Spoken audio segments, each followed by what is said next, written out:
நீங்கள் பார்த்து கொண்டிருப்பது நாட்டுக்கோட்டை நகரத்தார் டிவி. கஞ்சி, இட்லி, ஒரு இட்லி, அதுக்கு மேல சாப்பிட முடியாது. குழம்பு, ரசம், காப்பி, அதான் பொண்ணுக்கிட்ட இருக்கு. என் பொண்ணுக்கிட்ட இந்த அம்மா இங்க இருக்கீங்க. சரி, உங்களை எல்லா பிள்ளைங்களும் வந்து பார்ப்பாங்களா? ஒரு பையன் வந்து பார்ப்பான், ஒரு பையன் பெரியவன் சம்பளம் வாங்கி கொண்டாந்து கொடுத்துட்டு பார்த்துட்டு போயிடுவோம். ரெண்டு பேரும் அவங்கவுங்க வேலை உண்டு, அவங்க ஊடு. யாரும் ஏன் வரலன்னு நான் கேட்கவும் மாட்டேன். அதுவும் அவங்க வந்து 104 வயசு தாண்டிட்டாங்க. 105 வயசுங்கும் போது இப்ப குழந்தை மாதிரி தான், ரொம்ப குழந்தைத்தனமா இருப்பாங்க. அவங்கள வந்து சமாளிக்கிறதுங்கிறது ரொம்ப ரொம்ப ரொம்ப கஷ்டம். கஷ்டம்னு சொல்றதை விட நாம சின்ன குழந்தையா இருக்கும் போது அவங்களுக்கு என்ன சிரமம் கொடுத்தோமோ அதை விட பல மடங்கு அவங்க கொடுக்குறாங்க. அப்போ அவங்களுக்கு பொறுமை இருந்துச்சு. குழந்தை குறும்பு செஞ்சா 2 அடி கொடுத்து உட்கார வைப்பாங்க. ஆனா இவங்க வந்து இப்ப குறும்பு செய்யும் போது நாம வந்து அவங்க ஒண்ணும் சொல்ல முடியாது. 10 வாட்டி சொன்னாலும் 11 வாட்டி அந்த தப்பை தான் அவங்க செய்வாங்க. ஏன்னா அந்த நிலைமைக்கு அவங்க வந்துட்டாங்க. தாயை வந்து தாயின் தகப்பனையும் பார்க்க இன்னைக்கு ஏன் வந்து தயங்குறாங்கன்னு கொஞ்சம் அவங்க யோசிச்சு பார்க்கணும். அவங்க வந்து நம்ம திரும்ப போக முடியாத இடம் கருவறை ஒண்ணுதான். மீது எங்க வேணாலும் காசு இருந்தா காசிக்கும் போகலாம், கைலாசத்துக்கும் போயிடலாம். ஆனால் போக முடியாத இடம் எவ்வளவு கோடி கோடியா இருந்தாலும் கருவறை. குழந்தைகளுக்கு நம்மளோட கஷ்டத்தை சொல்லி வளர்த்தால்தான் அந்த குழந்தைங்க வந்து அவங்க குழந்தைங்களை வளர்க்கும் போது அந்த பாரம்பரியம் அப்படியே வரும். கஷ்டம் தெரியாமல் குழந்தைங்களுக்கு செலத்தை கொடுத்து இன்னைக்கு ஒரு காலேஜ் போறாங்கன்னா அவங்களுக்கு ஒரு 2 வீலர் வாங்கி கொடுக்கறது, கேட்டதெல்லாம் வாங்கி கொடுக்கறது, கடையில எதை பார்த்தாலும் வாங்கி கொடுக்கறது, இன்னைக்கு அதெல்லாம் வந்து கொஞ்சம் ஜாஸ்தியா போயிட்டு இருக்கு. அன்னையிலேருந்து இன்னைக்கு வரைக்கும் நாங்கள் அதெல்லாம் வந்து ஒரு கண்ட்ரோலாக தான் நான் கொண்டு போனேன். இன்னைக்கு என் பையன் கேட்பான், மிச்சர் வாங்கி கொடுக்க கூட கணக்கு பார்ப்பீங்க, இப்போ என் பிள்ளைக்கு நான் வேணுங்கிற செய்வேன் அப்படி சொல்லுவான். இன்னைக்கு உனக்கு பெருமையா இருக்கும், நாளைக்கு அதோட விளைவுகள் பின்னாடி தான் தெரியும். பிள்ளைங்களை வந்து கண்ட்ரோலா கொண்டு போறது, கஷ்டத்தை கொண்டு போறது தான் நமக்கு நல்லதுன்னு சொல்லி என் பிள்ளைகள் வந்து எனக்கு ஒத்துழைப்பு கொடுத்தாங்க. என் கணவர் எனக்கு ஒத்துழைப்பு கொடுத்தாங்க. வைர நகைகளின் வியாபார சாம்ராஜ்யம் KNC diamonds. Carat and carat, Arimalam Muthu Kannan, Ranganayaki Kannan. ஆன்மீக ஆனந்தம் தரும் சிவம் திருநீர் அணிந்து சிந்தை குளிர்வீர். உங்கள் வாழ்வு சிறக்க சிவம் திருநீர் அணிவீர். நாட்டுக்கோட்டை நகரத்தார் இணையவழி தொலைக்காட்சி நேயர்கள் அனைவருக்கும் இனிய வணக்கம். 2 வருடங்களுக்கு முன்பாக நெற்குப்பையில் வாழ்ந்து இப்பொழுது சென்னையில் வாழ்ந்து கொண்டிருக்கின்ற தனலட்சுமி அம்மாள், 102 வயது. அவங்களுக்கு வந்து 13 குழந்தைங்க, 200 பேர குழந்தைங்க. இந்த நிலையில வந்து ஆரோக்கியமாக வாழ்ந்துகிட்டு இருக்கக்கூடியவங்களோட இன்டர்வியூ போட்டோம். நம்மளுடைய சேனல்ல கிட்டத்தட்ட 5 லட்சத்துக்கும் மேற்பட்ட மக்கள் அந்த நிகழ்ச்சியை பார்த்துருக்காங்க. இப்போ அவங்கள பார்க்க வந்திருக்கோம். 2 வருஷம் ஆச்சு. இப்போ எப்படி இருக்காங்க? பாட்டி வணக்கம். எங்க பிறந்தீங்க நீங்க? அது சொல்லுங்க. எந்த ஊர்? மணப்பாறைங்க. சரி, மணப்பாறை. மணப்பாறையிலிருந்து பிள்ளைங்கெல்லாம் இங்க இருக்காங்கன்னு சரி இங்க வந்து இருக்கேன். சரி, உங்க வீட்டுக்காரரு தான் சொந்த ஊர். சரி, நீங்க உங்க வீட்டுக்காரரு எங்க இருந்தீங்க? உங்க வீட்டுக்காரரோட இருக்கும்போது எங்க இருந்தீங்க? உங்க வீட்டுக்காரரு அவர் செத்து 9 வருஷம். 9 வருஷம் ஆச்சு. சரி, உங்களுக்கு எத்தனை குழந்தைங்க? எத்தனை குழந்தைங்க உங்களுக்கு? 4 பையனுங்க, 4 பொண்ணுங்க. நல்லா இருக்காங்க. சரி, இப்போ உங்களுக்கு என்ன வயசு? மணப்பாறையில் தனியாக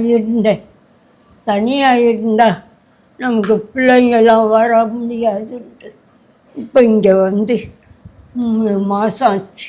சரி, 3 மாதம் ஆச்சு. சரி, இப்போ யார் வீட்டில் இருக்கீங்க? பொண்ணு எத்தனாவது பொண்ணு? இவங்க எனக்கு 4 பையனுங்க. இவங்க 2வது பொண்ணா? இவங்க எத்தனாவது பொண்ணு?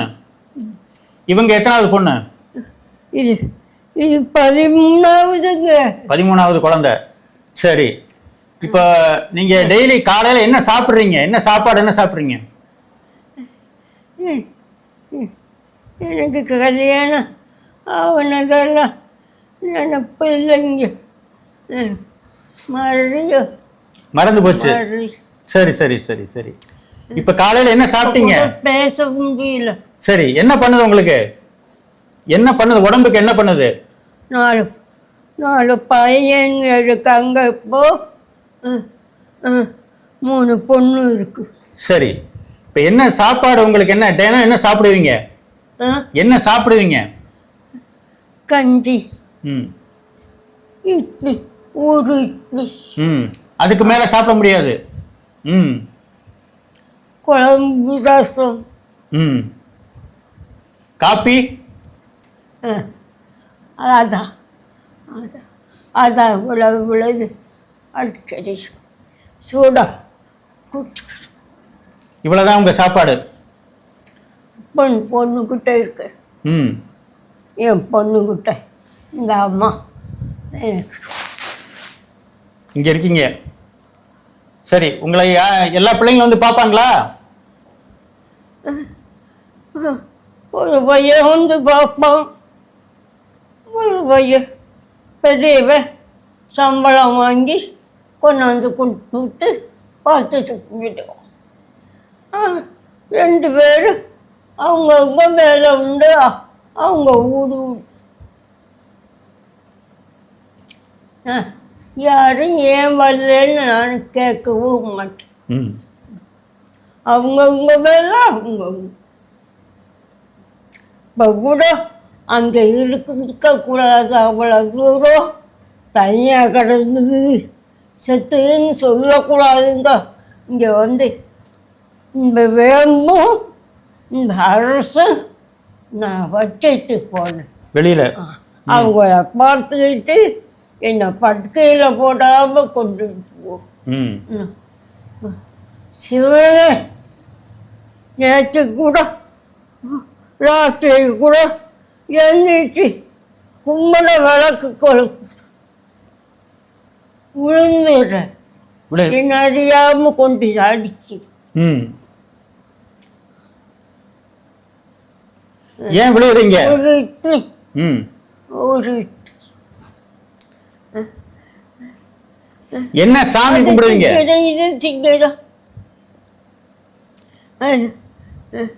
பேசக்கூட இப்போ முடியல.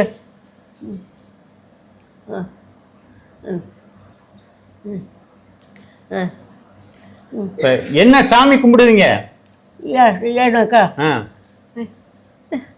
எனக்கு 3 பொண்ணு, 3 பொண்ணு 4 பையன்.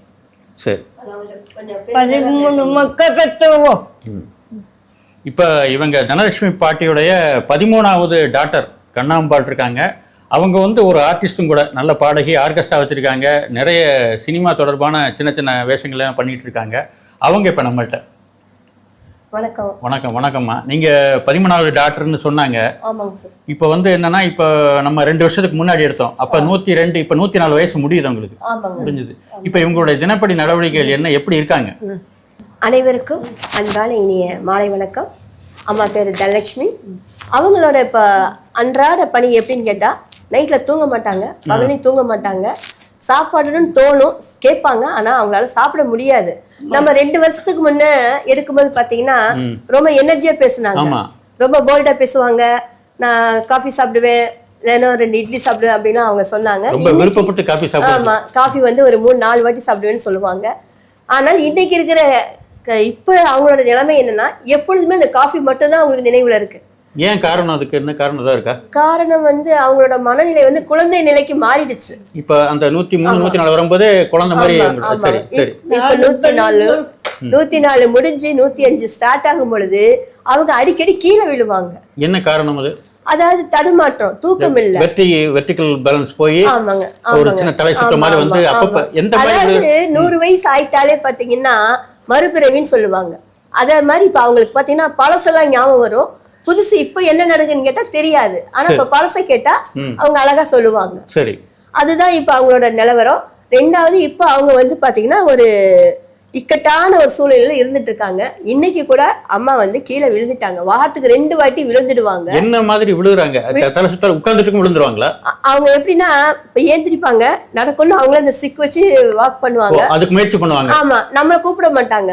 அதாவது பெண்ணை வந்து ஒரு கான்பிடன்ட். ஆமா, கான்பிடன்ட்னா எப்படியா யாரையும் சிரமப்படுத்த கூடாதுன்னு எங்க அம்மா நினைப்பாங்க. அது சரி. எங்க அம்மாவோட குணம் எப்படின்னா யாருக்கும் தொந்தரவு பண்ணக்கூடாது, நம்ம வரைக்கும் நம்ம இருந்துக்கணும் அப்படிங்கிற தனித்தே இருந்தவங்க அவங்க. 10 வருஷம் மணப்பாறையில தனியா இருந்தாங்க, அது வேற விஷயம். இப்பொழுதும் பெண்ணுக்கு வந்து நம்ம வந்து சிரமம் கொடுக்க கூடாது அப்படின்னு இவங்களோட துணிய மிஷின்ல போட்டா அவங்களுக்கு பிடிக்காதுங்க. அவங்க துணி அவங்க தான் துவைப்பாங்க இப்ப கூட. அதனாலதான் இப்ப அவங்களுக்கு இன்னைக்கு வீசிங்ல வந்து அவங்களுக்கு இன்னைக்கு சளி காய்ச்சல் வந்த காரணமும் அதுவும் ஒண்ணுதான். கேட்க மாட்டாங்க. ஆமாங்க, அவங்க தான் துவைப்பாங்க. அப்படி ஒரு மனநிலை. குழந்தைங்க கூட துவைச்சு போடக்கூடாது.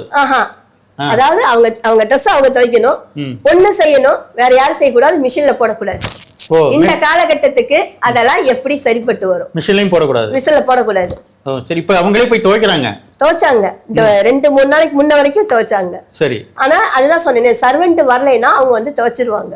சரி. அவங்க துணிகள் வந்து அவங்க சேர்த்து வைக்க கூடாது. அந்த பாரம்பரியத்தை அப்படியே இன்னும் கடைபிடிச்சுக்கிட்டு சரி ஒரு பிடிவாத குணம். அதாவது நம்ம செட்டிநாட்டு மண்ணுக்கே ஒரு பிடிவாத குணம் இருக்கு, தனித்து வாழணும்.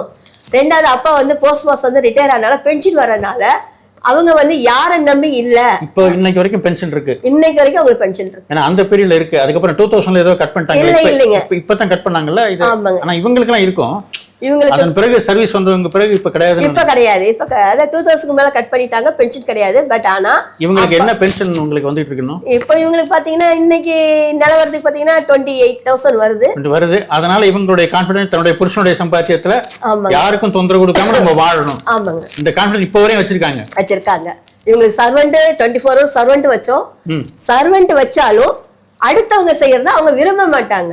தன் பொண்ணுதான் தனக்கு வேலை செய்யணும், நீ படுத்துக்கோன்னு சர்வெண்ட படுக்க வச்சுட்டு எங்க அம்மா என்னதான் கூப்பிடுவாங்க. எல்லாத்துக்குமே ஒரு 10 நிமிஷம் இருந்தாலும் கண்ணம்மான்னு கூப்பிடுவாங்க. ஒரு வாட்டி 2 வாட்டி மெதுவா கூடுவாங்க, அடுத்தடி பயங்கரமா கூடுவாங்க. அதுல நம்ம ஏஜ் ஓடி வந்தா நம்ம விழுந்துடணும். இதுதான் நடக்குது. இப்ப இவங்களுடைய இயற்கையான விஷயங்கள்லாம் எப்படி இவங்க வந்து போறதெல்லாம் கொஞ்சம் கஷ்டமா இருக்கும். எப்படி இவங்க வந்து பேலன்ஸ் பண்ணிக்கிறாங்க, இவங்களே போய் பண்ணிக்கிறாங்க. கூட மட்டும் கையை பிடிச்சிட்டு போனா போதும். இன்னைக்கு வரைக்கும் அவங்க வந்து பெட்ல மோஷனோ யூரினோ போகல, டயப்பர் யூஸ் பண்றது எதுவுமே கிடையாது. அது போட்டா கழட்டி வீசிடுவாங்க. நைட்டியே போட மாட்டாங்க எங்க அம்மா. நைட்டி போடாம இன்னமும் அந்த பாரம்பரியம், அந்த சாரி இதோட தான் அவங்க இருப்பாங்க. நைட்டி போட்டா கழட்டி வீசிடுவேன், சண்டைக்கு வந்துருவாங்க. நைட்டி போட மாட்டாங்க. சோ இப்போ வந்து அவங்க மோஷன் போகணும், யூரின் போகணும், உங்கள்ட்ட கூப்பிடுவாங்க. ஜஸ்ட் நீங்க ஹெல்ப் பண்ணா போதும். ஆமாங்க, கையை அது ஒரு இதுக்கு இப்ப இந்த 1 மாசம் தான் கூப்பிடுறாங்க. இல்லைன்னா நைட்ல என்ன பண்ண அந்த ஸ்டிக்கை வச்சு ஊன்றாங்க பாருங்க, அந்த சவுண்டை கேட்டு நான் ஏஞ்சி வரணும். அவங்களே ஏஞ்சி அழகா பாத்ரூம் போயிட்டு அவங்களே வாஷ் பண்ணிட்டு அவங்களே வந்து படுப்பாங்க. இதுதான் கடந்த வாரம் வரைக்கும் நடந்த நிகழ்ச்சி. அது வரைக்கும் அவங்க வந்து சுயமா தான் இருந்தாங்க. சோ ஒரு கான்ஃபிடன்ட்டான ஒரு தாயார் அப்படிங்கிற பயங்கரமான கான்ஃபிடன்ட். எங்க அம்மா மாதிரி நான் உலகத்திலேயே பார்க்கல. அப்படி பார்க்கிறது சிரமம். ஆமா, ஆனா எந்த அளவுக்கு அவங்க வந்து கான்ஃபிடன்ட்டா இருக்காங்களோ அந்த அளவுக்கு நம்ம சிரமத்தையும் கொடுப்பாங்க. அதையும் சோதிப்பாங்க. இந்த சென்ஸ் எப்படி கேட்பாங்க. நைட்டு 12-1 மணிக்கு சாப்பாடு கேட்பாங்க. 11 மணிக்கு மேலதான் அவங்க ஸ்டார்ட் பண்ணுவாங்க. இவங்க வேலையே 11 மணிக்கு மேல ஆரம்பம். அது வரைக்கும் அமைதியா இருப்பாங்க. நைட்டு 11 மணிக்கு மேலதான் இவங்களுக்கு பசியே எடுக்குங்க. அந்த டயத்துக்கு எனக்கு சாப்பாடு வேணும், இட்லி வேணும், எதை கேட்கறாங்களோ செஞ்சு கொடுத்தா ஒரு வாட்டி சாப்பிடுவாங்க, இல்லைன்னா திருப்பி கொடுத்துருவாங்க. ஏன் இந்நேரத்துக்கு சாப்பிட்றேன்னு கேட்டால் அதுக்கு அவங்களுக்கு சொல்ல தெரியாது. ஆமா, எனக்கு பசிக்குது, நான் கேட்கிறேன். இது இந்த மாதிரியான இது எவ்வளவு நாளா இது வந்து இப்ப ஒரு குறைஞ்சபட்சம் 1 வருஷமாவே நடக்குது இந்த மாதிரி. ஆமாங்க. அப்ப இரவுல தூக்குறது கிடையாது, பகல்லையும் தூங்குறது கிடையாது. அதுதான் சொல்றேன், அவங்களுக்கு தூங்குங்கிறது கிடையாது. தூக்க மாத்திரை கொடுத்தால் ஒரு 2 மணி நேரம் தூங்குவாங்க, அவ்வளவுதான். அதுவும் 2.5 2 மாத்திரை கொடுத்தால் 2 மணி நேரம் தூங்குவாங்க. அதற்கு பிறகு அவங்க தூங்க மாட்டாங்க. இன்னைக்கு நம்ம இந்த பேட்டி எடுக்கிறனால இன்னைக்கு அவங்களுக்கு மாத்திரை கொடுக்கல, அது சரி, அதனால இப்ப இருக்காங்க. இல்லைன்னா அவங்க வந்து ரொம்ப சவுண்ட் விடும் பொழுது அவங்க மூளை வந்து ரொம்ப பாதிக்கும். அவங்களுக்கு பதில் நம்மளால அவங்க சவுண்ட் பயங்கரமா வரும். அவங்களுக்கு இப்ப இருக்கிறதே அந்த சவுண்ட் ஒண்ணுதான், நல்ல சவுண்டா, வேற ஒண்ணும் இல்ல. எல்லாம் ஸ்ட்ரென்த் போயிடுது. ஆனா அந்த வார்த்தைகள் மட்டும் தெளிவா இருக்கு. ஒரு பள்ளி இல்லைனாலும் எங்க அம்மா சொல்லு மட்டும் கரெக்டா இருக்கு. சொல்லு கரெக்டா இருக்கு, பார்வை கரெக்டா இருக்கு, பார்வையும் கரெக்டா இருக்கு, காது கேக்குது, நல்லா கேக்குது. ஒரு காது கேட்கும், ஒரு காது கேட்டாலும் அழகா கேட்டு பதில் சொல்லுவாங்க. சரி, பழைய நினைவுகள் ஏதாவது இருந்தா நம்மளோட பகிர்ந்துக்கலாம். அம்மா, மணப்பாறையில நீ என்ன பண்ண? சும்மாதான் உட்கார்ந்தேன், ஒன்னும் செய்யல. நெல்லெல்லாம் வேக வைப்பில்ல? நெல்லு வேக வச்சு மிஷினுக்கு போய் அரைச்சி அரிசி வியாபாரம் எல்லாம் பண்ணுவீங்க, இருக்கா? அதெல்லாம் ஒன்னும் செய்யல, நான் பாட்டும் உட்கார்ந்துட்டேன். அதை மறந்து இந்த இடத்துல நம்ம கட் பண்ணிக்குவோம். சொல்லியிருக்காரு. இல்ல. அதாவது இப்ப என்னன்னா மணப்பாறையில நம்ம இருந்தோம்ல, நெருக்கு இருந்தோம் ஞாபகம் இருக்கா? போஸ்ட் ஆபீஸ் அப்போ அதுதான் சொல்றேன். அப்ப இருந்தோம்ல, ஆமா அங்க யார் யார் இருந்தா? சோமல தெரியுமா? சோமல என்ன நைனா கூட சீட் ஆடுவாரு. சோமலே இவர் சோமல ஆமா சோமாலை தெரியுமா? அவருக்கு நைனாவுக்கு என்ன ஏதாவது சண்டை வந்துச்சா? பேசினாரா? சோமாலா என்ன சொன்னாரு நைனாவ? வந்தாரு பார்த்துட்டு போயிட்டாரு. குட். அப்படி சரி, நம்ம வீட்டுல அண்ணனுங்க பேரெல்லாம் சொல்லு பாப்போம். அண்ணன் பேருமா? பெரியண்ணன் பேர் என்ன? பெரியனும் பேரு வெங்கடேசன். ரெண்டாவது என்ன? வெங்கடேசன். ரெண்டாவது பையன் பேரு? ரெண்டாவது பையன் பேரு பண்றேங்க. மூணாவது? மூணாவது பேரு நாகராஜ். நாலாவது அஞ்சாவது தெகுபதி. குட். தெகுபதி. சரி, 4 பேர் சொல்லிட்ட. பொண்ணுங்க பேர் சொல்லு பாப்பா. முதல் பொண்ணு பேர் என்ன? பொண்ணு பேரு ராஜா. சரோஜா. சரோஜா. அடுத்து அடுத்து ராஜா. ராஜா சொல்லிட்ட, சரோஜா சொல்லிட்ட. அடுத்து சரோஜா. சரோஜாக்கு அடுத்து யாரு? சரோஜா. சரோஜாக்கு அடுத்து யாருமா? சரோஜாவுக்கு மோனா. மோனாக்கு அடுத்து? மோனாவுக்கு அடுத்து நீ. அதுக்கு முதல்ல மணிகண்ட அம்மா யாரு? அது மணிகண்ட அம்மா. மணிகண்ட அம்மா சுசிலா. சுசிலா. சூப்பர் தங்கம். இந்த சொன்ன எவ்வளவு தெளிவா இருக்காங்க பாத்தீங்களா எங்க அம்மா? கான்பிடன்ட் இன்னும் போகல. அவங்க ஒரு இறக்கும் தருணத்தில் கூட அவர்கள் குழந்தைகளை அவர் மறக்கவில்லை. இதிலிருந்து நம்ம தெரிஞ்சுக்கிறது என்னன்னா, எவ்வளவு வயதானாலும் அந்த இரத்த சொந்தம் இரத்த பந்தம் என்பதை அவர்கள் அழகாக தெளிவாக சொல்லிவிட்டார்கள். மற்றவர்களை பத்தி கேட்டா தெரியாது. தாய்க்கு தெரியும் தன் குழந்தைய பத்தி எப்படிங்கிறது. அத இந்த வயசுலயும் அவங்க நினைவு வச்சு சொல்றாங்கன்னா எங்க அம்மா நான் ரொம்ப பெருமையா நினைக்கிறேன். Really great. இடையில எல்லாம் அதை எடுத்துங்க, அது ஒண்ணு கிடையாது. ஆமா, இப்ப 7 பேர் தான் இருக்கும். நாகராஜ், வெங்கடேசன், பாண்டேங்க. 7 பேர் இப்ப இருக்காங்க, 6 பேர் இல்ல. ஆமா, 4 அண்ணா இருக்காங்க, 2 அக்கா இருக்காங்க. என்னன்னு கேட்டீங்கன்னா, இப்ப இவங்களுக்கு தன்னுடைய ட்ரெஸ்ஸை தானே துவைக்கணுங்கிற ஒரு பிடிவாதத்துல இந்த ஜில்லுங்கிற இந்த கிளைமேட்ல போய் தண்ணியில கை வச்சதுனால அவங்களுக்கு மைண்ட்ல ஒரு வீசிங், பேசுறதும் முடியல. இந்த அளவுக்கு அவங்க நினைவுகளை பகிர்ந்துக்கிட்டது ஒரு மிகப்பெரிய விஷயம். வாழ்த்துக்கள். எங்களை எல்லாத்தையும் நல்லா ஆசீர்வாதம் பண்ணுங்க. ஆசீர்வாதம் பண்ணுங்க. மகிழ்ச்சி மகிழ்ச்சி. உங்களை பார்க்க நாங்க கொடுத்து வச்சிருக்கோம். மகிழ்ச்சி, நன்றி. இவங்க இப்போ நம்ம இந்த நிகழ்ச்சியில் பார்த்துருப்பீங்க, தனலட்சுமி பாட்டி. 104 வயசு முடிஞ்சது அவங்களுக்கு, 105 ரன்னிங். அவங்களுடைய 13வது வாரிசு, 13வது மகள் இவங்க, கண்ணாம்பாள். இவங்க ஏற்கனவே அறிமுகமானவங்க தான். இவங்க லைட் மியூசிக் குரூப் ரன் பண்ணுறாங்க. அவங்கள பற்றி இப்போ அவங்க அறிமுகப்படுத்திக்குவாங்க. அனைவருக்கும் அன்பான இனிய மாலை வணக்கங்க. இந்த சேனலை பார்த்து கொண்டு இருக்கும் நமது நாட்டுக்கோட்டை நகரத்தார் வாழ் அனைவருக்கும் எனது பணிவான வணக்கத்தை தெரிவித்துக் கொள்கிறேன். நான் பிறந்த ஊரே நெற்குப்பை, வளர்ந்தது வளையப்பட்டி, அதற்கு பிறகு சென்னை. இப்பொழுது பார்த்தீங்கன்னா என்ன திருமணம் செய்து கொடுத்தது கோயம்புத்தூர். மீண்டும் நான் சென்னைக்கே வந்துட்டேன். எனக்கு 2 ஆண் குழந்தைகள். அவங்க நான் இப்போ படித்து எல்லாருமே ஒரு நல்ல நிலைமைக்கு இருக்காங்க. அவங்க ஐடியில் ஒர்க் பண்ணிகிட்ருக்காங்க. 2 மருமகளும் ஐடியில் ஒர்க் பண்ணுறாங்க. எல்லாம் பேரன் பேத்தி எல்லாருமே அவங்கவுங்க தனித்தனியாக இருக்காங்க. நம்ம செட்டிநாட்டு வழக்கப்படி தனியாக இருக்கிறதான முறை, அதே மாதிரி எங்கள் குழந்தைங்க இப்போ தனியாக இருக்காங்க. நான் அம்மாவை பார்த்துக்கிறதுனால அம்மா கூட இருந்து, கணவரும் அம்மாவும் என் கூட இருந்து நாங்கள் பார்த்துட்ருக்கோம். எங்கள் பிள்ளைகளோட ஒத்துழைப்புனால தான் எனது தாயாரை என்னால் பார்க்க முடிகிறது. எனது கணவரும் எனது பிள்ளைகளும் ஒத்துழைப்பு தரவில்லை என்றால் என்னால் எனது தாயை வந்து பார்க்கறது கஷ்டம். அதுவும் அவங்க வந்து 104 வயசு தாண்டிட்டாங்க. 105 வயசுங்கும் போது இப்ப குழந்தை மாதிரி தான் ரொம்ப குழந்தைத்தனமா இருப்பாங்க. அவங்கள வந்து சமாளிக்கிறதுங்கிறது ரொம்ப ரொம்ப ரொம்ப கஷ்டம்.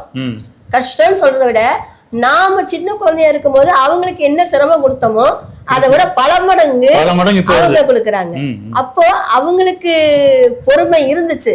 குழந்தை குறும்பு செஞ்சா 2 அடி கொடுத்து உட்கார வைப்பாங்க. ஆனா இவங்க வந்து இப்ப குறும்பு செய்யும் போது நாம வந்து அவங்க ஒண்ணும் சொல்ல முடியாது. 10 வாட்டி சொன்னாலும் 11 வாட்டி அந்த தப்பை தான் அவங்க செய்வாங்க. ஏன்னா அந்த நிலைமைக்கு அவங்க வந்துட்டாங்க. இன்னும் சொல்ல போனா இதுதான் இப்படிதான் போயிட்டு இருக்கு. இவங்கள பாத்துக்கிறதுனால 5 வருஷ காலமாக என்னோட பணிகள் வந்து தாமதம் ஆயிடுச்சு. உங்களுடைய ப்ரொஃபஷனை பத்தி கொஞ்சம் என்னோட சரியான ஒரு கேள்வி கேட்டீங்க. என்னோடது எப்படின்னு கேட்டீங்கன்னா, நான் 1989 பெண் ஆட்டோ டிரைவரா நான் வந்து அறிமுகமானேன். கலைஞர் பிரிவில் பெண்களுக்கு ஆட்டோ ஓட்டுநர்லாம் ஆட்டோ கொடுத்தாங்க. அதில் நான் வாங்கினேன். 100 பேர் போனோம். 100 பேர்த்துல 20 பேர் செலக்ட் பண்ணாங்க. 20 பேர்த்துல நான் ஒரு பெண்மணி. ஒரே ஒரு நாள் தான் அந்த ஒரு நாள் முதலமைச்சர் மாதிரி ஒரு நாள் ஆட்டோ வந்து நாங்கள் அது ஓட்டினோம். அதற்கு பிறகு அதை அப்படியே ஆட்டோவை சேல்ஸ் பண்ணி அப்போ கோயம்புத்தூரில் இடம் வாங்கி வீடு கட்டி எல்லாமே நாங்கள் வந்து எங்களுக்கு அது வந்து முக்கியத்துவமாக இருந்தது. ஏழை குடும்பம் தான். எங்கள் பிள்ளைங்களாம் கஷ்டத்தை உணர்ந்து படித்தாங்க. அவங்கள எங்களுக்கு சிரமம் கொடுக்காமல் அவங்க வளர்ந்துக்கிட்டாங்க. நீங்கள் ஆட்டோ ஓட்டுனீங்களா? ஒரு நாள் ஓட்டினேன். அதுக்கப்புறம் உங்க வீட்ல என்ன செய்றாங்க? எங்க வீட்ல வந்து கம்பெனில ஒர்க் பண்ணிட்டு இருந்தார். எல்ஜிபி செயின் ஃபேக்டரியில ஒர்க் பண்ணாரு. மந்த்லி வரக்கூடிய சம்பளம் வரக்கூடிய ஒரு உத்தியோகத்துல இருந்தாங்க. ஆமாங்க. அன்னைக்கு காலகட்டம் பாத்தீங்கன்னா அன்னைக்கு வந்து நமக்கு வருமானம் வந்து குறைவு தான். வருமானம் வந்து பெருசா ஒன்றும் கிடையாது. ஒரு மிஞ்சினா ஒரு 3000 4000 தான் வரும். அன்னைக்கு அது ஒரு பெரிய விஷயம். ஆனா இன்னைக்கு 3000ங்கிறது ஒரு நிமிஷம் இப்படி கடைக்கு போயிட்டு வந்தா 3000 போயிடுது. அதனால இன்னைக்கு பிள்ளைங்கள் வந்து அதை கஷ்டப்படக்கூடாதுன்னு சொல்லி 10th 12th வரைக்கும் பணம் கட்டி படிக்க வச்சோம். அதுக்கு பிறகு எஜுகேஷன் லோன் போட்டு பிள்ளைங்களை வந்து நான் படிக்க வச்சேன். ஏன் அப்படின்னா குழந்தைகளுக்கு நம்மளோட கஷ்டத்தை சொல்லி வளர்த்தால்தான் அந்த குழந்தைங்க வந்து அவங்க குழந்தைங்களை வளர்க்கும் போது அந்த பாரம்பரியம் அப்படியே வரும். கஷ்டம் தெரியாமல் குழந்தைங்களுக்கு செலத்தை கொடுத்து இன்னைக்கு ஒரு காலேஜ் போறாங்கன்னா அவங்களுக்கு ஒரு 2 வீலர் வாங்கி கொடுக்கறது, கேட்டதெல்லாம் வாங்கி கொடுக்கறது, கடையில் எதை பார்த்தாலும் வாங்கி கொடுக்கறது, இன்னைக்கு அதெல்லாம் வந்து கொஞ்சம் ஜாஸ்தியாக போயிட்டு இருக்கு. அன்னையிலேருந்து இன்னைக்கு வரைக்கும் நாங்கள் அதெல்லாம் வந்து ஒரு கண்ட்ரோலாக தான் நான் கொண்டு போனேன். இன்னைக்கு என் பையன் கேட்பான், மிச்சர் வாங்கி கொடுக்க கூட கணக்கு பார்ப்பீங்க, இப்போ என் பிள்ளைக்கு நான் வேணுங்கிற செய்வேன் அப்படி சொல்லுவான். இன்னைக்கு உனக்கு பெருமையா இருக்கும், நாளைக்கு அதோட விளைவுகள் பின்னாடி தான் தெரியும். பிள்ளைங்களை வந்து கண்ட்ரோலா கொண்டு போறது, கஷ்டத்தை கொண்டு போறது தான் நமக்கு நல்லதுன்னு சொல்லி என் பிள்ளைகள் வந்து எனக்கு ஒத்துழைப்பு கொடுத்தாங்க. என் கணவர் எனக்கு ஒத்துழைப்பு கொடுத்தாங்க. அந்த ஒரு காலகட்டத்தில் நான் வந்து ஆட்டோவுக்கு போனேன். அடுத்து வந்து டைலரிங் போனேன். அதுக்கு பிறகு பார்த்தீங்கன்னா கிரச்சு, வேலைக்கு போகிற குழந்தைங்களை வந்து நம்மகிட்ட சென்டரில் விட்டுட்டு போவாங்க. காலையில் விட்டாங்கன்னா நைட் 8 மணிக்கு வந்து கூட்டிகிட்டு போவாங்க. அதுக்கு பிறகு நர்சரி, வீட்லேயே நர்சரி வச்சு நடத்தினேன். எல்லாமே அதுக்கெல்லாம் ப்ரூஃப் நான் வச்சுருக்கேன். அந்த மாதிரி அதற்கு பிறகு பார்த்தீங்கன்னா பிள்ளைங்களுக்கு நான் 2010 வந்து மேரேஜ் பண்ணி வச்சுட்டேன். 2 குழந்தைங்களுக்கும் ஒரே மாதத்தில் 15 நாள் வித்தியாசத்தில் ஒரு குழந்தைக்கு திருப்பதிலையும் ஒரு குழந்தைக்கு மண்டபத்துலேயும் நிகழ்ச்சி நடந்துச்சு. எல்லாருக்கும் பத்திரிகை கொடுக்கும்போது 2 பத்திரிகை தான் கொடுத்து அப்படி தான் எல்லாத்தையும் திருமணத்துக்கு நான் அழைப்பு கொடுத்தேன். எல்லாரும் ஆச்சரியப்பட்டாங்க. அதே போல் எங்கள் பிள்ளைகளும் அப்படி தான். எஜுகேஷன் லோன் மட்டுமல்ல, அவங்கவுங்க திருமணத்துக்கு கூட அவங்களோட கடன் வாங்கி அவங்க கல்யாணம் பண்ணி அந்த கடனையும் அவங்க தான் பண்ணிட்டாங்க. பெற்றோர்கள் கஷ்டத்தை புரிந்து கொண்டு குழந்தைகள் வந்து உதவி செய்தாங்க. இதை மாதிரி இன்னைக்கு இருக்கிற காலகட்டத்தில் எல்லாரும் அந்த மாதிரி இருக்கணும்னு நான் ஆசைப்படுறேன். பெற்றவங்களாம் இதெல்லாம் செஞ்சாகணும், என்னை பெற்றுட்டீங்க நீங்கள் தான் எனக்கு செய்யணும் அப்படின்னு கேட்குற குழந்தைகள் மத்தியில் குழந்தைகள் வந்து பெற்றோரோட கஷ்டத்தை உணர்ந்து அவங்களுக்கு ஒத்துழைப்பு கொடுத்தால் நல்லா இருக்கும்னு என்னோட கருத்து. நான் இவ்வளோ தூரம் பேசுகிறேன்னா, நான் வந்து ஒரு வானொலியில் நித்திய இணையதள வானொலியில் ஒரு ஆர்ஜேவாக நான் தொகுப்பாளனியாக இருக்கிறேன். பாடல்கள் தொகுத்து வழங்குறது. அதே போல் பார்த்தீங்கன்னா வெளியில் வராத வெளிச்சம் என்ற தலைப்பில் ஒரு திறமை, இப்போ நீங்கள் வந்து எடிட்டிங் பண்ணுறீங்க, நீங்கள் ஃபோட்டோ எடுக்கிறீங்கன்னா உங்களை ஒரு பேட்டி எடுத்து நாங்கள் வந்து அந்த வானொலியில் அறிமுகப்படுத்துவோம். இப்படி ஒவ்வொருத்தரையும் பண்பலை வானொலியா எஃப்எம்னா இது வந்து ஆன்லைன் எஃப்எம், வீட்டில் இருந்துகிட்டே பண்ணுறது. ஏன்னா எனது தாயாரை வந்து நான் 105 வயசில் அவங்க பார்க்கும் பொழுது விட்டுட்டு நான் ஸ்டூடியோக்குள்ள போக முடியாது. எனக்கு அதுக்கெல்லாம் அழைப்பு வருது. ஆனால் என்னால் அவங்கள விட்டு போக முடியாது.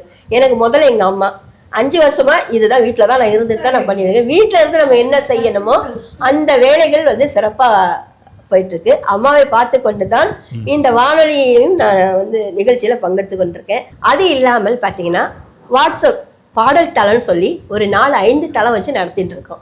இசை கோயில்கள்னு ஒன்று, சப்தஸ்வரங்கள், இசை சப்தஸ்வரங்கள், அதுக்கு பிறகு சங்கீத மேக இசைச்சாரல்னு ஒரு தளம். எல்லாத்துலேயும் பார்த்தீங்கன்னா ஒரு 40-50 பேர். அதற்கு பிறகு இன்றைக்கு ஒரு சேனல் வந்து புதுசாக ஓப்பன் பண்ணியிருக்கேன். அது எப்படின்னு கேட்டால் மேடை பாடகர். அதாவது ஆர்கெஸ்ட்ரான்னு இப்போ ஒரு தளத்துல இருந்து வரும் பொழுது சுத்தமா பாட தெரியாதவங்கள முதல் தட்டுல சேர்ப்போம் பாசமலர்னு. அதுல இருந்து அப்புறம் 2வது வந்து இசைக்குயில்கள், 3வது எடுத்துட்டோம்னா அடுத்து இசைச்சாரல் வரும். அதுல இருந்து எடுத்து இப்போ பாத்தீங்கன்னா இசை சப்தஸ்வரன் ஒண்ணு, இப்படி மாறி மாறி வரும்போது அதுலயும் நல்ல திறமையானவங்க எடுக்கும்பொழுது ஆர்கெஸ்ட்ராவை வந்து நாங்க நடத்திட்டு இருக்கோம். 2 ஆர்கெஸ்ட்ரா டீம் என்கிட்ட இருக்குங்க. நாங்க அந்த மாதிரி திறமை உள்ளவங்களை நம்ம வெளியில கொண்டு வர்றது நம்மளோட இது ஒரு பணி. இது எல்லாம் வீட்டுல இருந்து தான் நான் செஞ்சுட்டு இருக்கேன், வெளியில எங்கேயும் போறதில்ல. ஆர்கெஸ்ட்ரா அதெல்லாம் எங்களோட கான்டாக்ட் நம்பர் கொடுத்துருவோம், ஆன்லைன்ல கான்டாக்ட் பண்ணி எங்களுக்கு புக் பண்ணுவாங்க. அது சிறப்பா போயிட்டு இருக்கு. என்ன மாதிரி ஆர்கெஸ்ட்ரானா என்ன மாதிரி நிகழ்ச்சிகள் பண்ணுவீங்க? நிகழ்ச்சினா பாடல், அப்புறம் ஈவெண்ட்னு ஒரு ப்ரோக்ராம் இருக்கு, அது எல்லாமே இருக்குங்க. இப்போ பாடல், ஆடல், அந்த மாதிரி எழுதுறது, ஓவியம் வரைகிறது, இந்த எல்லா திறமையில் உள்ள குழந்தைகள், பள்ளி குழந்தைகளுக்கு என்ன தேவையோ அவங்களை உற்சாகப்படுத்துற வகையில ஈவெண்ட்டுங்கிறதும் நடத்திட்டு இருக்கோம். மாவட்ட வாரியா பள்ளி குழந்தைகளை உற்சாகப்படுத்துற வகையில ஈவெண்ட். அடுத்து எடுத்துக்கிட்டோம்னா அறக்கட்டளை ஒண்ணு இப்போ ஸ்டார்ட் பண்ணியிருக்காங்க புதுசா. அதுக்கு பாத்தீங்கன்னா இந்த மாற்றுத்திறனாளிகள் இருக்காங்கல்ல, கண்ணு தெரியாதவங்க, காது கேட்காதவங்க, பார்வையற்றோர், ஊனமுற்றோர், அப்ப எல்லாரையும் சேர்த்து வச்சு கேலன் கலோரின்னு ஒருத்தர் இருந்தார், ஃபாரின்ல இருந்தார். அவர் பேர் எல்லாருக்கும் தெரியாது, ஒரு சிலருக்கு அதை கேள்விப்பட்டிருப்பீங்க. அவருக்கு கண்ணும் தெரியாது, காதும் கேட்காது, வாயும் பேச முடியாது, 3மே அவருக்கு இல்லை. அவரோட பேர் வச்சு ஒரு அறக்கட்டளை ஒன்று ஆரம்பிச்சிருக்காங்க. அதில் தான் இந்த இசை எல்லாத்தையுமே கொண்டு வந்து நாங்கள் வந்து ஒருங்கிணைச்சு ரெஜிஸ்டர் பண்ணி நடத்திட்டு இருக்கோம். முறைப்படி அரசு பதிவுப்பட்டு நடக்குது. இப்போ உங்களுடைய இது லைட் மியூசிக் ப்ளஸ் வந்து இந்த மாதிரியான நிகழ்ச்சிகள் இதெல்லாம் கண்டினியூஸாக பண்ணிட்டீங்க. உங்களோட எதிர்கால திட்டம் அப்படிங்கிறது? எதிர்கால திட்டம்னு எடுத்துட்டோம்னா இன்னைக்கு பெண்கள் வந்து வேலைக்கு போற சூழ்நிலை தான் இருக்காங்க. அப்போ அவங்க வீட்டில் இருந்துட்டு எப்படி ஒரு பக்கம் ஒரு பெண்கள் வேலைக்கு போறாங்கன்னா பல கஷ்டங்களை அவங்க வந்து சந்திக்கிறாங்க. காலையில எழுந்திரிச்சு வீட்டில் சமையல் பண்ணி வச்சுட்டு அவங்க வந்து அவசர அவசரமாக வேலைக்கு போயிட்டு ட்ரெயினில் போகும்போது சாப்பிட்டுட்டு பார்த்தோம்னா சென்னையில் ஒரு வாழ்க்கையெல்லாம் எடுத்துக்கிட்டிங்கன்னா எலக்ட்ரிக் ட்ரெயின் மகளிருக்குன்னு தனியாக இருக்கும், அதில் உட்காந்து அவசரமாக சாப்பிடுவாங்க, தலை சீவாங்க, எல்லாமே அங்கே தான். காலையில் செஞ்சோமா வந்து கிளம்பிட்டே இருப்பாங்க. அப்போ இந்த மாதிரி பெண்கள் வேலைக்கு போகும் பொழுது பல இடையூறுகளை அவர்கள் அனுபவிக்கிறார்கள். பஸ்ஸில் போனால் அங்கே ஒரு இடி, இங்கே ஒரு இடி, இறங்கும் போது ஹேண்ட்பேக்கை காணாமல் போயிடும். அப்படியெல்லாம் கஷ்டப்பட்டு போய் பண்ணுறவங்களுக்கு சொந்த தொழில் வீட்டில் இருந்தே அவங்க தொழில் பண்ணுறதுக்கு அந்த தொழில் மையம், பயிற்சி மையத்தை நாங்கள் உருவாக்கி கொடுக்குறோம். தொழிலை கற்றுக்கொண்டு ஒரு கிராமத்தில் சிறு தொழில்ங்கிறத ஆரம்பித்து இன்னைக்கு பார்த்தீங்கன்னா அவங்க ஒரு பெரிய அளவுக்கு ஒரு இப்போ திருப்பூர்லாம் எடுத்துட்டோம் அப்படின்னா பனியன் கம்பெனி தொழிலதிபர் ஆயிடுறாங்க. எப்படின்னா அந்த கம்பெனிலேருந்து மொத்தமாக அவங்களுக்கு வந்து ஸ்டாக்கை கொடுத்துருவாங்க பனியன் இதெல்லாம். இவங்க தச்சு கொண்டு கொடுக்கும்போது சின்ன தொழில் பெரிய தொழில் ஆகிறது. அதே நேரத்தில் அரசாங்கத்தில் பார்த்தீங்கன்னா பெண்களுக்கு நிறைய சலுகைகள் கொடுக்குறாங்க, நிறைய கடனுதவி கொடுக்குறாங்க. முதலெல்லாம் பார்த்தீங்கன்னா அந்த கந்து வட்டி அது இதுன்னு சொல்லி வாங்கிக்கிட்டு வீட்டு வாசலில் வந்து நின்றுக்கிட்டு கத்திட்டு இதெல்லாம் இருப்பாங்க. இன்னைக்கு அந்த கந்து வட்டியெல்லாம் ஒழிஞ்சிருச்சு. காரணம் என்ன? அரசாங்கம் பெண்களுக்கு முன்னுரிமை கொடுத்து அவங்களுக்கு கடனை கொடுத்து அந்த கடனை எளிய முறையில் 1 ரூபா வட்டிக்கு கொடுத்துட்டு இருக்காங்க. அரசாங்கம் மட்டுமல்ல, இன்னைக்கு வெளி ஃபைனான்ஸ்காரங்களும் இன்னைக்கு முன்னுக்கு வராங்க. 50,000 1 லட்சம் அப்படிலாம் வந்து கொடுக்குறாங்க. வட்டி 1 ரூபா வட்டி தான். ஆனால் ஒரு சிலர் அதை கெடுக்கிறதுக்கு என்ன பண்றாங்க, அவங்கள்ட்ட வாங்காதீங்க, உங்களால கட்ட முடியாது, நிறைய வட்டி போட்டுருவாங்க அப்படின்னு சொல்லி முன்னேறுவதை தடுக்குவதற்கு ஒரு சிலர் தயாராக இருக்கிறாங்க. நம்ம இந்தியாவில் முன்னேறன்னு நினைச்சா 4 பேர் கீழே எடுத்து விட்டுருவாங்க. நம்ம இந்தியா முன்னேறாம இருக்கிற காலம் இதுவும் ஒண்ணுதான். வெளிநாட்டுல இருந்து அவங்க வந்து இங்க வந்து இடம் வாங்கி விவசாய பூமியெல்லாம் அழிச்சு இன்னைக்கு பாத்தீங்கன்னா அவன் அடுக்கு மேல அடுக்கு கட்டி அவன் கம்பெனி உருவாக்கிட்டு போயிடுறான். ஆனா நம்ம மக்கள் என்ன பண்றாங்க, விவசாய நிலத்தை வித்து அந்த பணத்தை பேங்க்ல போட்டு எல்லா பிள்ளைங்களுக்கு கொடுத்துட்டு கடைசியில சாப்பாட்டுக்கு கூட வழி இல்லாமல் பிள்ளைங்களோட உதவியை நாடி இருக்காங்க. அன்னைக்கு அரசாங்க வேலை பார்த்தவங்களுக்கு எல்லாம் பாத்தீங்கன்னா பென்ஷனுங்கிற ஒரு பணம் வந்தது, அதனால தைரியமா இருந்தாங்க. இன்னைக்கு கவர்மெண்ட் ஆளுங்களுக்கு இன்னைக்கு பென்ஷன் திட்டம் கிடையாது. இதுதான் இன்னைக்கு நிலவரம். அப்போ நாம என்ன பண்ணணும், இருக்கிற பணத்தை தக்க வைத்து கொண்டு நிலத்தை ஆகட்டும் பணத்தை ஆகட்டும் இறுதி மூச்சு வரைக்கும் நாம பாதுகாப்பா வச்சுக்கிறது ஒவ்வொருத்தருக்கும் நல்லதுன்னு நான் சொல்றேன். இதுதான் எனக்கு தெரிஞ்ச கருத்து. இதை வந்து நாங்க என்ன பண்றோம்னா சட்ட ஆலோசனைன்னு சொல்லி அதை மக்களுக்கு பொது இடங்கள்ல நாங்க வந்து அது பண்றோம். அது போக மருத்துவ முகாம்கள் அங்கங்க இந்த கண்ணுக்கு ஜென்ரல் செக்அப் இந்த மாதிரியும் நாங்கள் நிகழ்ச்சிகளை நடத்திட்டு அதில் நிறைய பேர் பயன்படுறாங்க. இது சோசியல் சர்வீஸாக முழுக்க முழுக்க இதுல வந்து பிரதிபலன் எதுவும் கிடையாது. நிச்சயமா அது நீங்க உங்க அம்மா பாத்துக்கிறதுல தெளிவா தெரியுது. கிட்டத்தட்ட சர்வீஸ் ஓரியன்டா தான் இருக்கீங்க. தாய் கடமை இருந்தா கூட நிறைய பேர் வந்து இன்னைக்கு வந்து அதை ரிஜெக்ட் பண்றாங்க, அதை மறுதளிக்கிறாங்க. அதை பார்த்துக்கிட்டு இருக்கீங்க. அது ஒன்று வாழ்த்துக்கள். நீங்களுடைய சர்வீஸும் வந்து சிறந்து விளங்க வாழ்த்துக்கள். எங்களுடைய நாட்டுக்கோட்டை நகரத்தார் டிவி சார்பாக எங்களுடைய வாழ்த்துக்கள் தெரிவிச்சுக்கிறோம். அதாவது ஒரே ஒரு கருத்து மட்டும் சொல்லிக்கிறேன். தாயை வந்து தாயின் தகப்பனையும் பார்க்க இன்னைக்கு ஏன் வந்து தயங்குறாங்கன்னு கொஞ்சம் அவங்க யோசிச்சு பார்க்கணும். அவங்க வந்து நம்ம திரும்ப போக முடியாத இடம் கருவறை ஒண்ணுதான். மீது எங்க வேணாலும் காசு இருந்தா காசிக்கும் போகலாம், கைலாசத்துக்கும் போயிடலாம். ஆனால் போக முடியாத இடம் எவ்வளவு கோடியா இருந்தாலும் கருவறை. அந்த கருவறையில் நம்ம இருந்து 10 மாதம் அவங்க சுமந்து பெற்ற தாய் பார்க்கறதுக்கு கஷ்டப்பட்டு இன்னைக்கு முதியோர் இல்லத்தெல்லாம் கொண்டு விடுறாங்க. இது வந்து கொடுமையான விஷயங்கள். இதை மாற்றணும் அப்படின்னால் எல்லாருமே ஒத்துழைப்பு கொடுத்து பெற்ற தாய் தகப்பனை வச்சு பார்க்கணும். தாயை மட்டும் இல்லைங்க, தகப்பன் தாயாவது கோபம் வந்தா அழுதுடுவாங்க, சொல்லிடுவாங்க, சண்டை போட்டுருவாங்க, அழிச்சிடுவாங்க. ஆனால் தகப்பன் என்கிற ஸ்தானத்தில் இருக்கிறவர் அவருடைய கஷ்டங்களை இரவு நேரத்தில் குழந்தைகளுக்கு தெரியாமல் கண்ணீர் விடுது அந்த தலையணிகள் மட்டும்தான் நினைக்கும், வெளியே தெரியாது. ஆனா என்ன சொல்லுவாங்க, எங்க அப்பாவுக்கு பொறுப்பே இல்லைங்க, எங்க அம்மா தாங்க வளர்த்தாங்க, எல்லாமே எங்க அம்மா தாங்கம்பாங்க. அம்மா அம்மானே அம்மாவை சும்மாக்கிடுவாங்க. இதுதான் இன்னைக்கு நடைமுறை. இதுதான் என்னோடது. நான் முடிஞ்சவரை என்ன சொல்றேன், இன்னைக்கு இளைஞர்கள் ஆகட்டும் பெண்கள் ஆகட்டும் தாய் தகப்பனை மதித்து அவர்களை வைத்து வீட்டில் பாதுகாத்தால் இந்த முதியோர் இல்லம் என்ற ஒரு குறைந்து மனநிறைவோடு இருப்பாங்க. பெரியவங்க இருக்கிற வீடு ஒரு லட்சுமி கடாட்சமா இருக்கும்பாங்க.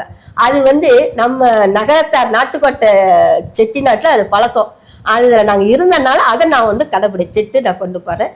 இதுதான் என்னோட நோக்கம். இன்னும் சிறப்பாக நம்ம அமையணும்னா நிறைய விஷயங்கள் இன்னொரு நாளைக்கு நம்ம அதை பற்றி பேசுவோம். நன்றி. இவ்வளோ தூரம் வந்து அழகா ஒரு பேட்டி எடுத்து எங்கள் அம்மாவை அனுசரித்து எங்களுக்கு ஒரு தெளிவையும் கொடுத்து இது அனைத்து மக்களுக்கும் இது போய் சேரும் பொழுது இதில் ஒரு சிலராவது மாறி பெற்றோர்களை கொண்டு ஆசிரமத்தில் விடாமல் வச்சு பார்த்தாங்கன்னா இன்னைக்கு ரொம்ப ரொம்ப நல்லா இருக்கும். ஏன்னா தாய்க்கு பின் தாரம்பாங்க, தாய்க்கு பின் தான் தாரம். ஆனா இன்னைக்கு காலகட்டத்தில் என்ன நடக்குதுன்னா தாய்க்கு பின் தாரம் என்ன தெரியுமா, கல்யாணம் ஆயிட்டாலே அம்மாவை ஒரு ஓரமாக உட்கார வைத்து தாரத்தோட பேச்சுக்கு தான் இன்னைக்கு வந்து தாளம் போட்டுட்டு இருக்காங்க. இந்த நிலைமை மாறினால் எல்லா வீட்லையும் தாயை வச்சு பார்க்குற ஒரு நிலைமை உருவாகும் சொல்லி நிறைவு செய்து கொள்கிறேன். நன்றி, வணக்கம்.